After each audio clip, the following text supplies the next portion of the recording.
దేవుని ఉన్నతమైన నామానికి మహిమ కలుగును గాక. ఎఫెసీ పత్రిక 5వ అధ్యాయము 15వ వచనంలో ఇలా రాయబడి ఉంది, దినములు చెడ్డవి గనుక మీరు సమయము పోనీక సద్వినియోగం చేసుకునమని దేవుని వాక్యము మనకు బోధిస్తా ఉంది. ఈ లోకములో మనం విలువ పెట్టి కొనలేనిది, బంగారం పెట్టి వెండి పెట్టి ధనం పెట్టి కొనలేనిది ఈ లోకములో ఏదన్నా ఉంది అంటే ఒకటి దినాలు, సమయాలనేది మనం గుర్తుపెట్టుకోవాలి.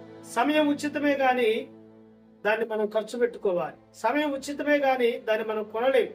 సమయం ఉచితమే గాని అది మరలా మనం సంపాదించుకోవడానికి రాదు. కాబట్టి దినములు చెడ్డవి అనగా రోజులు చెడ్డవని కాదు గాని మన చుట్టూ ఉన్న ప్రజలు చెడిపోయి ఉన్నారు. మన చుట్టూ ఉన్న సమాజం పాడైపోయి ఉంది. మన చుట్టూ ఉన్న వ్యవస్థలు పాడైపోయి ఉన్నాయి. ఏ వ్యవస్థను మనం చూసుకున్నా గాని ప్రక్షాళన చేయవలసిన సమయం ఆసన్నమైందేమో దేవునికి అనిపిస్తాడు. కాబట్టి ప్రియ దేవుని బిడ్డలారా, దినాలు చెడ్డమంటే రోజులు కాదు, ప్రజలని మనం అర్థం చేసుకోవాలి. లోకమంటే మట్టి కాదు, లోకమంటే మనుషులు అన్నట్లుగా.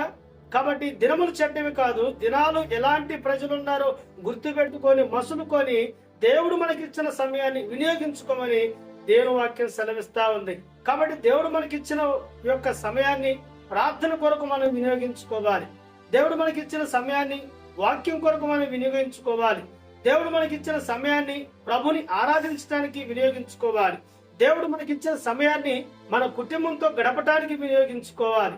దేవుడు మనకిచ్చిన సమయాన్ని దేవుడు మనకు అప్పగించిన పని బాటల్ని ఉపయోగించుకోవటానికి మనం వినియోగించుకోవాలి. గాని గంటల గంటలు ఫోన్ ముందు కూర్చోవటం, గంటల గంటలు లేకపోతే వాళ్ళతో వీళ్ళతో ముసలమ్మ ముచ్చట్లు పెట్టుకోవటం, గంటల గంటలు ఏవేవో పనుల్లో ఏవేవో మాటలతోటి మన జీవితాలు గడపటానికి దేవుడి సమయాన్ని ఇవ్వలేదు.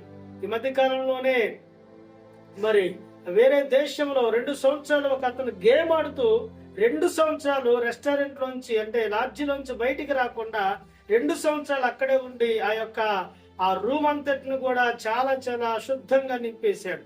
దేవుడు మనకిస్తున్న సమయం సద్వినియోగం చేసుకోకపోతే దేవుడు మనం పిలుచుకుంటారనే విషయాన్ని గుర్తుపెట్టుకుందాం. దేవుని వాక్యం కొరకు, ప్రార్థన కొరకు, సువార్త కొరకు, కుటుంబం కొరకు, దేవుడు అప్పగించిన పని కొరకు మన యొక్క సమయాన్ని వినియోగిద్దాం. దేవుడి మాటలు దీవించును గాక.